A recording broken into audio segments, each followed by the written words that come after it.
welcome to the first of my speedrun series. Please let me know what you think of this format. Maybe it's going too fast, maybe I missed something. Let me know in the comments if you have any questions or general advice on starting a YouTube channel. Maybe you watch a lot of YouTube and you're like, Jonas, everybody else does it like this. You should do this too. I would like to hear that kind of feedback. So please leave a comment down below, and I will try my best to upgrade as much as I can about this channel. Thanks again for all of your support, and I hope you enjoy the video. Basically, how I start off my models is like, what I'm thinking is like I'm trying to model as little as possible.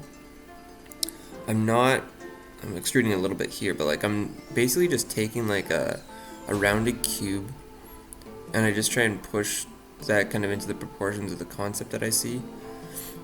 So basically just use like cubes and cylinders for most objects. Then I model them out a bit more as I'm doing right here.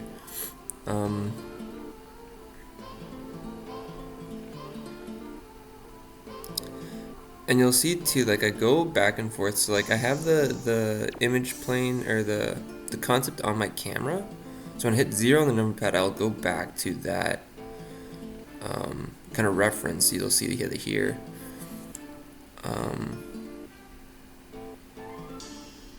Then I'm kind of going back and forth between them, the viewport and the camera. And I do that because if you do it just from the camera, your model will look like very flat and kind of weird. Like there'll be kind of a distortion. So usually like I try and place something that it looks correct from the camera view at first, and then I'll go into the viewport and just make sure that it looks good from the other angles.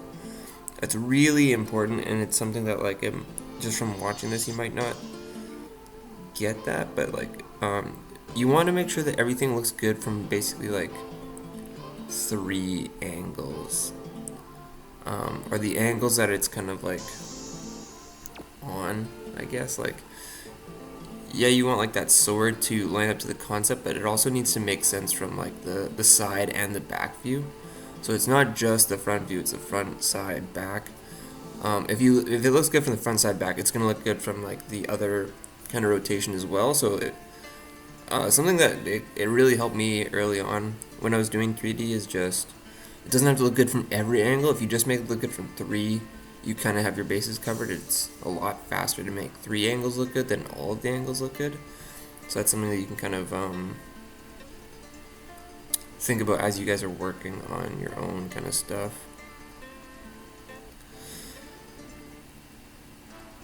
Yeah, you'll see too that I'm using like I try and use just kind of basic volumes at this point, just trying to get the character into the viewport as fast as possible. And so you'll see too that I'll be using like the proportional edit, like there, just to make sure that to kind of push the shapes where I want them to go a bit more, like kind of give the shape a bit of a push.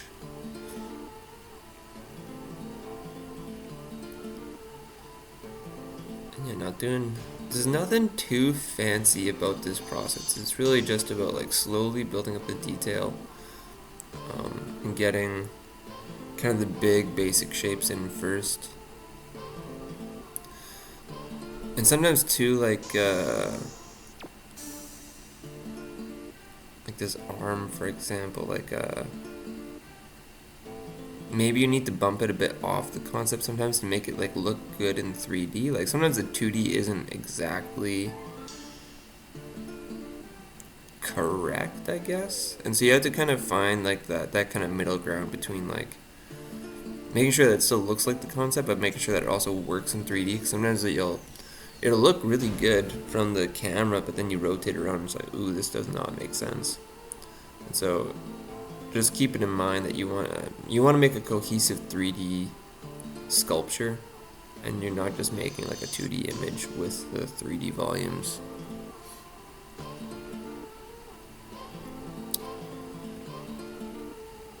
And so I'm starting with the Leo one. This is the I think the weakest of the series out of the four turtles that I did, and no, it was the first one, so it's just kind of natural that that happens.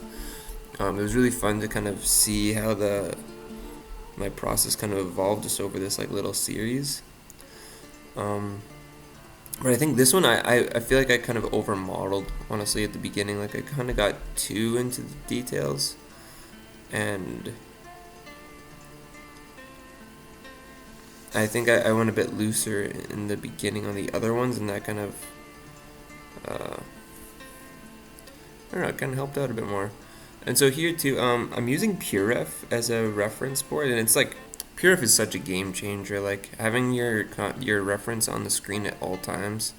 So usually I have my concept like on the camera, just like in the background images tab, and then I have PureRef on top so that even when I'm in the viewport, I can kind of still see.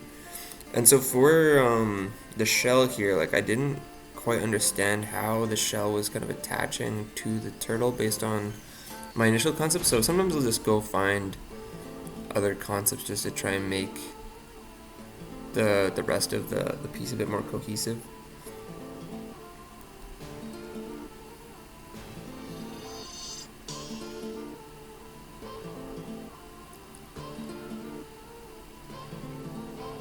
And when I'm working like this too, like I keep everything separate or like modular just so that you can kind of keep bumping and nudging things closer to the concept. Like you'll see me just kind of adjust things as I go. Like don't ever like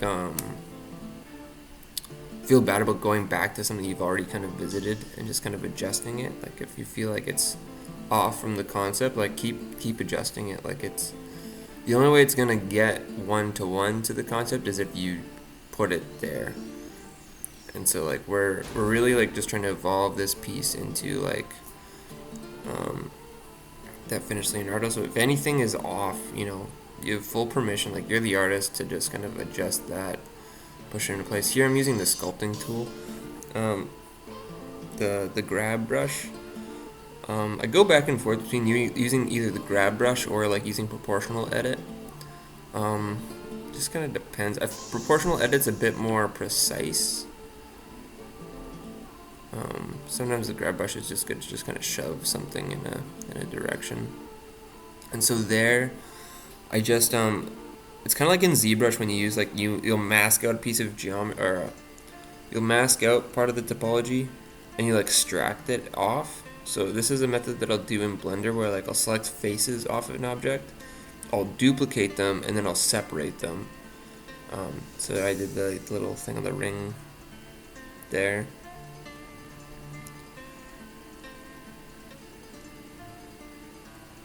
I use that technique like a lot. I'm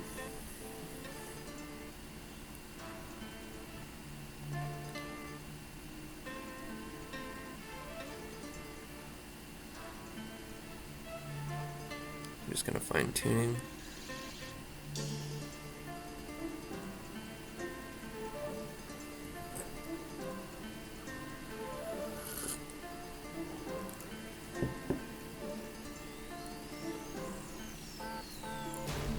And I think like right now I'm really trying to figure out the connection points. Like that's usually where things look very 3D is like where objects kind of intersect.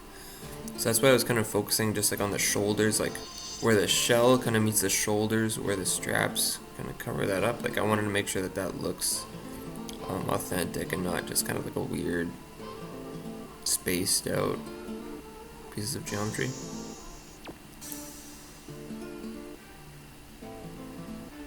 So here again, I'm blocking out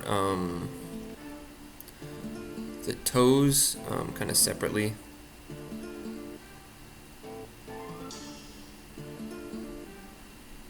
Then I just duplicated the foot, put it on the other one. Whatever you can, like try and like if you model something and there's like two of that model in the same piece, you know, you can just duplicate it. You don't have to make every little piece from scratch. Anyway, you can kind of save time. But then on the other hand too, it's kind of, especially for a piece like this where there's so much asymmetry. Like the swords on Leonardo, like they're different, like in the drawing. And I think that's something like when you're on a production that could very easily become like two of the same sword. But like I tried to keep, like, if I think the drawing has differences there, I try and respect that. So like the two swords are different models, and the sword that he's holding actually doesn't fit in his scabbard. But I think like that's something that you can kind of uh, have fun with, kind of in rigging. Like I tried, I don't know exactly how to do this, but I know that you can like have like a lattice on the scabbard. So like even if the sword is like too big to get into the scabbard, you can kind of cheat it so that it just fits naturally. Like this is animation, so you can kind of like, you can do whatever you want. If you want to have a big sword and like a skinny scabbard, you can. There's ways to make that work. It doesn't always have to be like super functional. And especially like with stylized stuff, you can get away with that. Obviously, in realism, that's not the approach, but that's what I love about stylized stuff, is that you can just do what you want. Again, fixing those kind of connection points, making sure things kind of line up.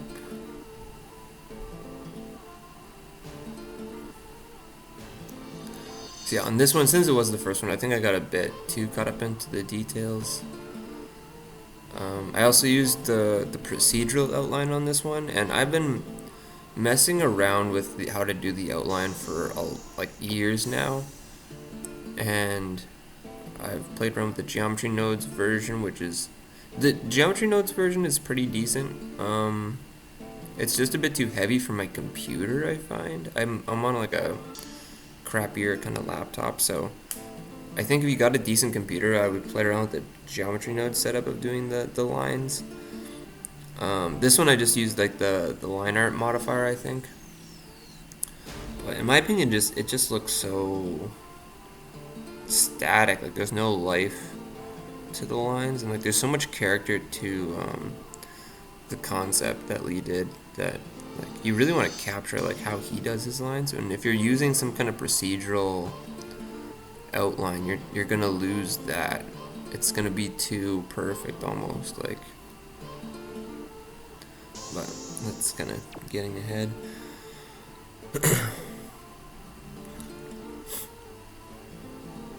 And so here I decided just to put the eyes like right on top of the bandana. Just kind of match the style. So like I didn't actually put them like into the head, I just sculpted it right on top.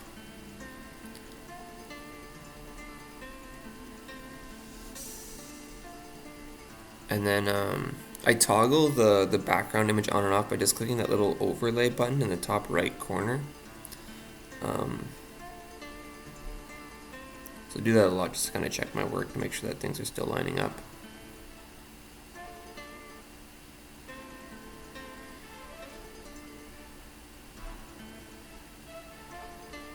Then using a solidify modifier to add that thickness to the bandana. So like it's a 2D piece of geometry.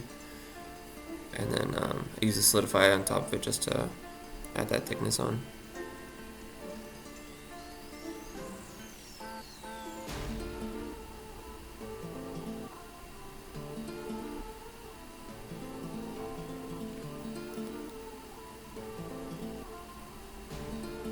And just sculpt. And so when you're trying to define an edge, while sculpting, a lot of the time I'll take like in ZBrush will be like the dam standard. Like I'll just take the dam standard along the edge and just kind of like crispin it up.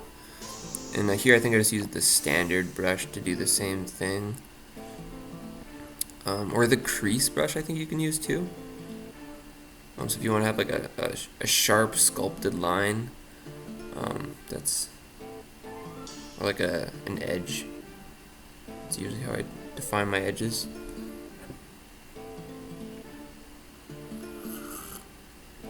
Now I got the eyes like a little bit wrong on this one. It's a bit off from the concept. I don't know. The concept just had the character was missing in his face. I feel like on this one, the other turtles, I feel like I got a bit better at, but this was the guinea pig.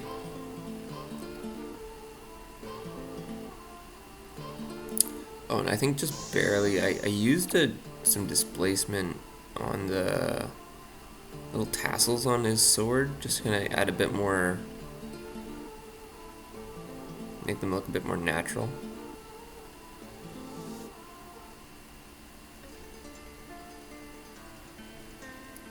I'm always just kind of rotating around to see like how the different angles are looking. This is why I like keeping things separate for so long, is like you can just make like these really tiny adjustments to like how the wrist is lining up to the arm, how the fingers are kind of going over the sword. Like when you go straight for like a topology right away, it's you're just kind of locked in, and this way you have a lot more freedom to kind of like hit the pose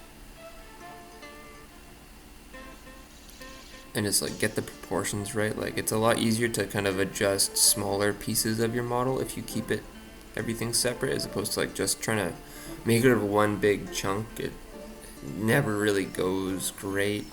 You kind of end up into like getting into modeling problems. Like we've barely even gone into edit mode really on very many things. Like we're kind of just pushing and pulling verts around. We're not really doing too much like extruding or like merging verts around and stuff. Like we're just using those kind of base volumes and yeah, just trying to keep it simple.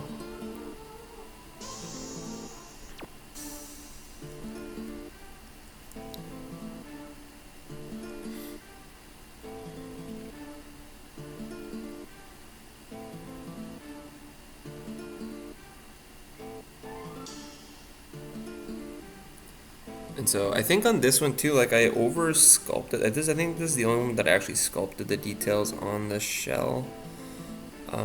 I used the multi-res modifier. I'm just gonna get that extra density into my mesh. But just for the style, like I was still trying to figure out like what kind of style I wanted to do for this one. You can see I have some like kind of more realistic turtle reference to see just kind of how a shell looks. But in the other ones, I just draw this with grease pencil, like doing just kind of modeling and then grease pencil on top of it. I think like just looks a bit better. Like the sculpted details, you can't even tell really in the final version that you sculpted it, so like it doesn't really matter, I don't think. But it was nice just to know where to put my grease pencil lines. So do what you want.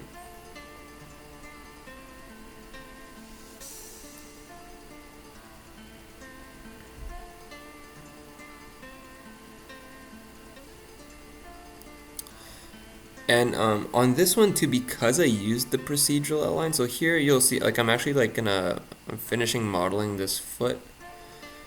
Like I merge all the geometry together here, and I did that because when using the line art modifier, it's gonna draw an outline around every volume that we have, and so to get a clean outline around this foot, I merged them together. But in the other ones, I don't do this as much, and that's because since I was manually drawing the lines, I can kind of choose where I cover up those seams. Wherever there's a seam, like I usually just draw on top of it with grease pencil, and you can't even see the seam. So it's very fast. It's very fast work. Like doing the procedural outline, I don't know how much time. Like it saves time down the road, but at what cost?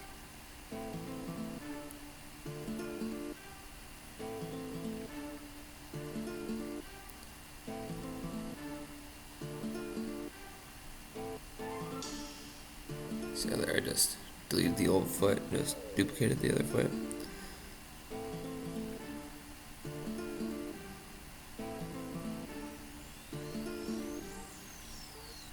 down there, like I select the faces, I duplicate them, and then I separate them. Wait, did I separate them there? I might have just modeled it off.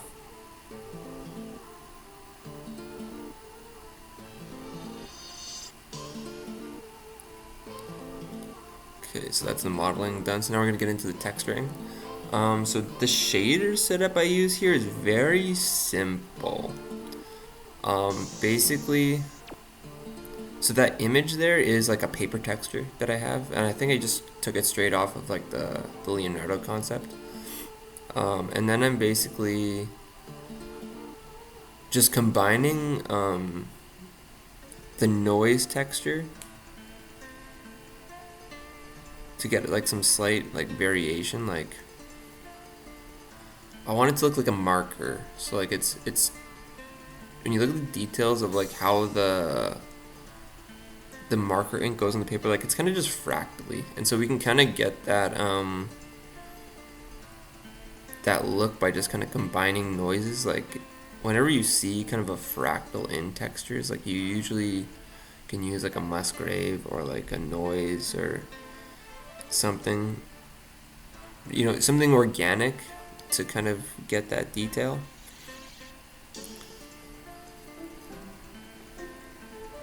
And then I just kind of copy it to the other objects and just change the color. So it's the same shader on every object pretty much, just with a different color.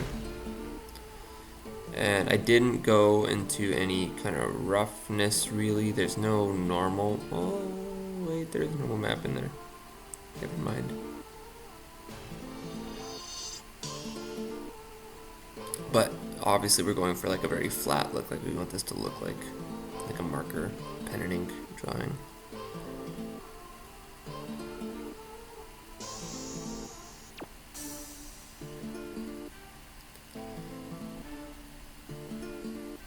The shaders are available on my Patreon if you're interested.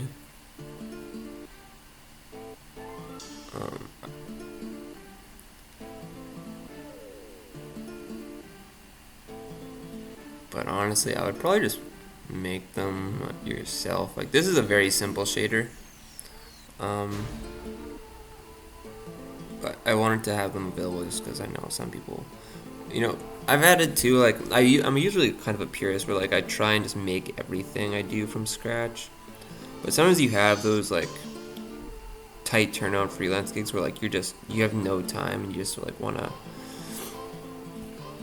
just grab them. Like you don't care if you're gonna make them or not. You just need the shaders now. So like I have them on my Patreon. If you are in that situation, you want like a just fast kind of marker kind of setup, you can go grab those there.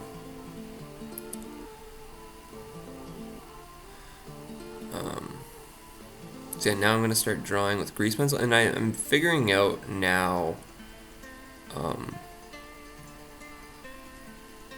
how am I going to kind of approach this. So I think at first I started trying to draw it from the camera, but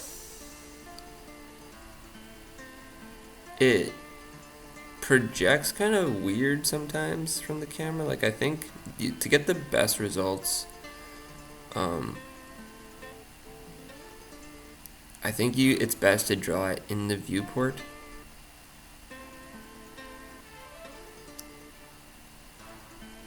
That's the most accurate. So I have the grease pencil set to surface, and I find too like you can only kind of draw so much from the angle that you're looking at, and then sometimes if you overdraw it, it'll like shoot off into the distance. You'll see it here. Yeah, it happens like so. Like there, like the lines are just like streaking off the model.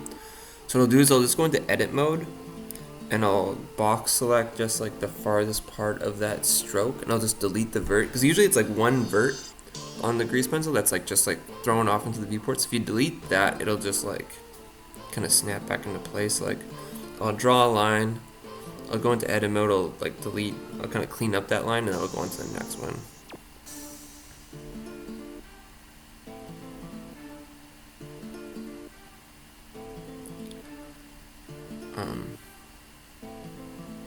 But once you get the hang of it, it's pretty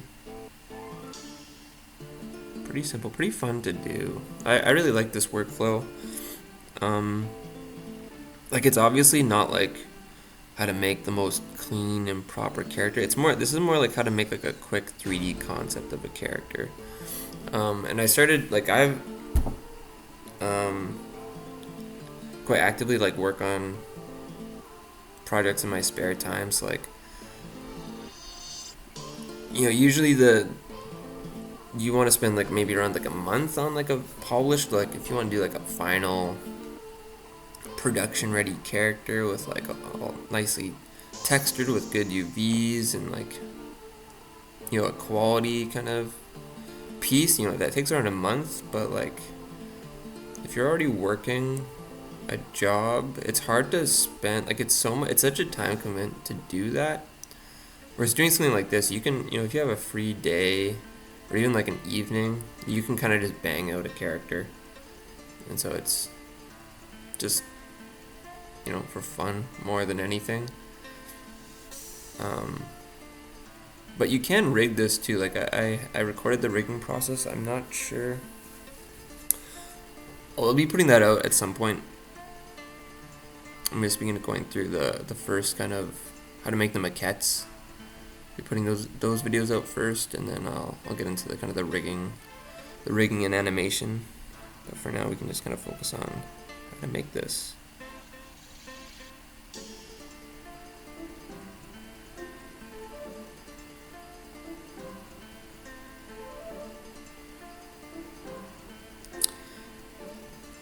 And something that's really helped, I think, with this process is that I've been learning how to tattoo. And grease pencil, it's kind of like that. Like you're drawing around the objects. Like you'll see, like I'm drawing, and then I rotate my camera around. Like you'll have a hard time. Like you can't do it all just from one angle. You have to be rotating around your object and drawing lines. Like it should almost be like the line you're drawing should almost be like perpendicular to your camera angle, I think.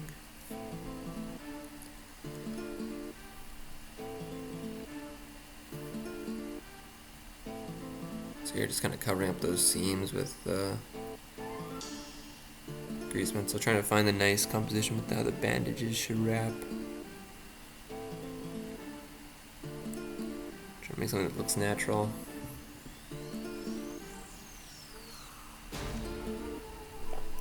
You can see it's kind of popping into place. You can see here too, like the head should be wider. Like it's just a bit off. What can you do next time?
I'm honestly not sure. I don't think those elbow pads are honestly the correct shape. I have them more as like kind of cylinders here, but I think they should be more like the knee pads. Like if you look at the other concepts of the turtles, like this is the only one that I did that on. I don't think it's right. If like this was like for a production, like if you do kind of like 4 models like this, you'd usually do like the 4, and you look them all together and be like, okay, these, because Raphael and Leonardo do not fit in the series, so you'd usually have to go back and adjust to make them match, like Mikey and Donatello. But just this project has taken way longer than I thought, so haven't. It didn't go back to like do another pass to kind of make them more cohesive. But if I was in a if this was in a studio, that would be something that you'd have to do, and that happens a lot in animation because just as you work, just naturally, um, you get better by the end than when you were at the start. So oftentimes like you'll do it and you'll have to go back and touch things up in the beginning just because you got better on the project that you did. Um,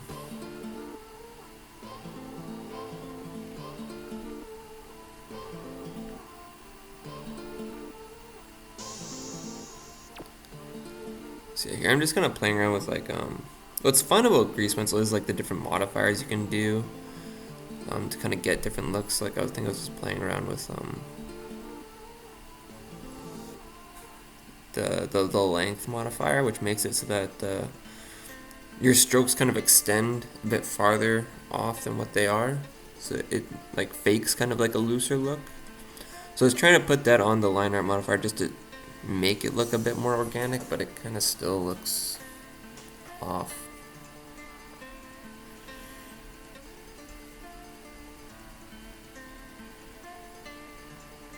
For this grease pencil pass too, like there's kind of two. There's the line art that kind of does the outer silhouette, and then there's this kind of version here that would like live on the model. And so when you're drawing these lines, you don't want to draw that silhouette line because as you rotate around it, all of a sudden you're just gonna have like a line in the middle of your model. It won't make sense. So it's something that almost needs to be done after. So you're only kind of drawing contour lines, which are the lines that will go like around the volume and not like the outer silhouette line.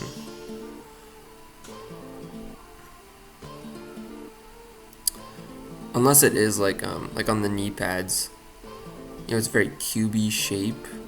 It's more for like organic lines. Like you don't want to draw like the side of the leg, because as you rotate around, the side will change as it rotates, and so that you're gonna have a line that's just gonna be like in the middle of the calf, and it's just gonna look weird. So avoid trying to draw those kind of outer silhouette lines. Only try and draw like the contours, I find.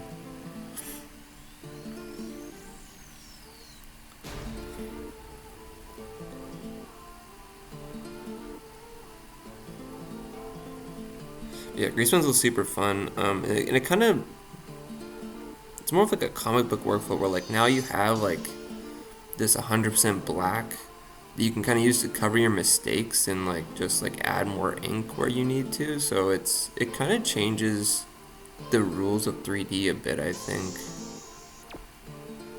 and what you can kind of get away with. Because even by putting like a black outline around everything, you know, usually we use like open subdiv modeling techniques to kind of get like a smooth volume. But if we just put a black line around it, it actually can be kind of faceted and we won't notice because we're covering up that faceting. So you can kind of get away with lower poly models if you do have this kind of like outline look.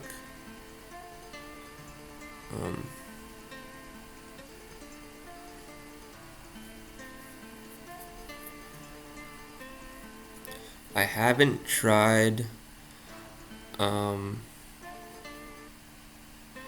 wonder if you can get grease pencil into like game engine somehow. I haven't tried exporting that. I don't know if it's there yet or that compatibility is there, but that'd be very cool if you could get this into a game engine as well. But I'm not sure if that would work because it curves technically. I don't know if that would translate, but.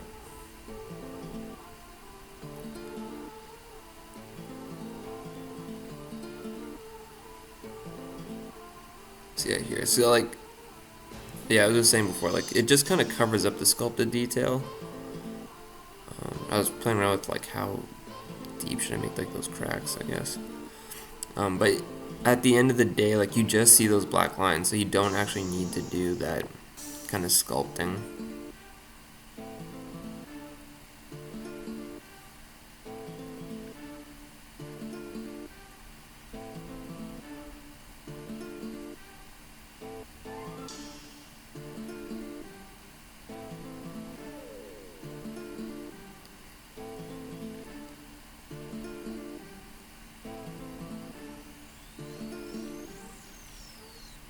Just tweaking the shader a bit.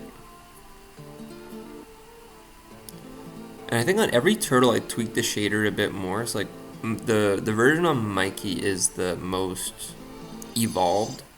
This is kind of the simplest version of the shader, which is, it's literally just like 2 noise textures through a mixed color.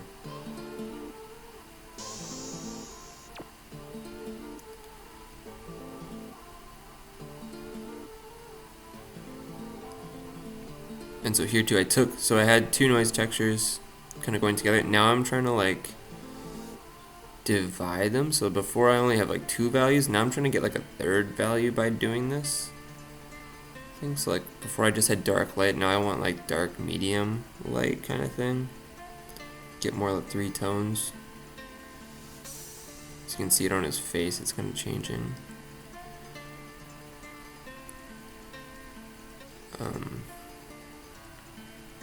And I don't have UVs, I'm just using kind of like projected textures, so that's why like the legs are kind of streaky.